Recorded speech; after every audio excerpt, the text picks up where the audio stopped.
ناظرین، آج ایک ایسی رات جس کا ہم سارا رمضان انتظار کرتے ہیں، ایک ایسی رات جس میں محنت کرنے والوں کو انعام دیا جاتا ہے، ایک ایسی رات جسے فرشتے بھی خاص سمجھتے ہیں، مگر افسوس ہم میں سے اکثر لوگ اس رات کی حقیقت کو بھول جاتے ہیں۔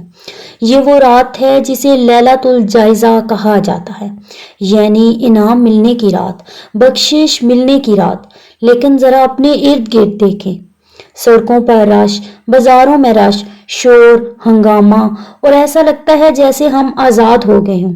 کیا واقعی ہم آزاد ہو گئے ہیں، یا ہم اس انعام والی رات کو خود اپنے ہاتھوں سے ضائع کر رہے ہیں؟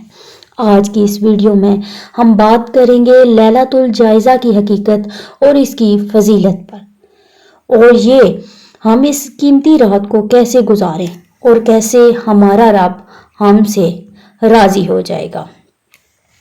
ناظرین، یہ وہ رات ہے جس میں اللہ تعالیٰ آپ کو انعام عطا کرتے ہیں۔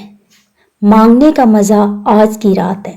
روایتوں میں آتا ہے کہ اللہ کریم فرشتوں سے ارشاد فرماتا ہے، فرشتوں مزدور کے بارے میں کیا کہتے ہو جس نے مزدوری پوری کی ہو؟ فرشتے کہتے ہیں، اے میرے مولا، اس کو اس کی مزدوری پوری ملنی چاہیے۔ ارشاد ہوتا ہے کہ میں نے آج کی رات ان سب کی بخشش فرما دی۔ جی ہاں، سب کی بخشش اور مزدوری ملنے کی رات۔ کون سی رات ہے؟ یہ لیلۃ الجائزہ ہے۔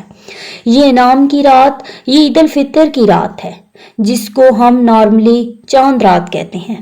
ناظرین، یہ مغفرت کی رات ہے، مگر بدقسمتی سے دیکھا جائے تو وہ لوگ جو سارا رمضان نمازیں پڑھتے ہیں، روحانیت حاصل کرتے ہیں، تلاوت قرآن پاک بھی کرتے ہیں، مگر وہ رات عموماً خرافات میں گزارتے ہیں، ایسے مقامات پر جاتے ہیں جہاں بے پردگی ہوتی ہے اور گناہوں کا ماحول ہوتا ہے۔ یہ رات تو دعائیں کرنے کی رات، اللہ کی بارگاہ میں گر گرانے کی ہے کہ اے میرے مولا، ہم یہ مہینہ ویسا نہیں گزار سکے جیسا گزارنا چاہیے تھا، ہماری خطاؤں کو معاف کر دے اور آج کی رات ہماری بخشش فرما دے۔ روایات میں یہ بھی مضمون ملتا ہے کہ جو ان راتوں میں عبادت کرے، قیام کرے، جب لوگوں کے دل مر جائیں گے اس دن اس بندے کا دل نہیں مرے گا۔ وہ دو راتیں کون سی ہیں؟ فرمایا، لیلۃ الجائزہ یعنی عید الفطر کی رات اور بقر عید سے پہلے والی رات۔ ناظرین، اس بار یہ رات آپ نے ضائع نہیں کرنی۔ شاپنگ کرنے کے لیے اگر آپ نے جانا ہی ہے تو پہلے شاپنگ کر لیں۔ کیا ضروری ہے کہ چاند رات کو ہی شاپنگ کی جائے اور وہاں کی غفلتوں میں شامل ہو جایا جائے؟ بعض اوقات وہاں بے پردگی اور گناہوں والا ماحول ہوتا ہے، اور ہاں، عید کے 3 دن بھی گناہوں میں نہیں گزارنے، خوشی ضرور منائیں، مگر یہ کہاں لکھا ہے کہ خوشی میں رب کو ناراض کر لیں؟ خوشی تو اس رب نے دی ہے اور اسی رب کو ہم ناراض کر دیں۔ آج ایک فارمولہ یاد کر لیں، ہم نے خوشی ایسے منانی ہے کہ میں بھی راضی، میری فیملی بھی راضی اور خوشی دینے والا مولا بھی راضی۔ ایک سوال، وہ کیسی خوشی ہے کہ میں تو خوش ہوں، میری فیملی بھی خوش ہے، میرے دوست بھی خوش ہیں، مگر جس نے خوشی دی ہے وہ رب مجھ سے ناراض ہو جائے؟ تو ایسی خوشی نہیں منانی۔ اس بار عید میں ضرور خوشیاں منائیں، اچھے کپڑے پہنیں، اپنے بہن بھائیوں سے ملاقاتیں کریں، کھانا کھائیں، کھلائیں، کوئی حرج نہیں، لیکن اللہ کو ناراض کرنے والا کام نہ کریں۔ اور اچھے کام، یہی تو وہ سرمایہ ہیں جو ہمارے ساتھ جانے ہیں۔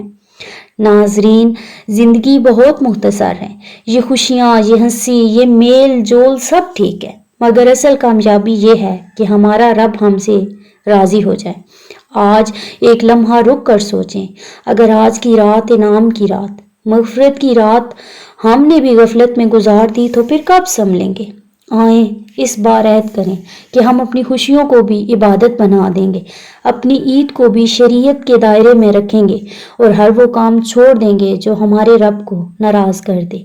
یاد رکھیں، جو بندہ اللہ کے لیے کچھ چھوڑتا ہے، اللہ اس کو اس سے بہترین عطا فرماتا ہے۔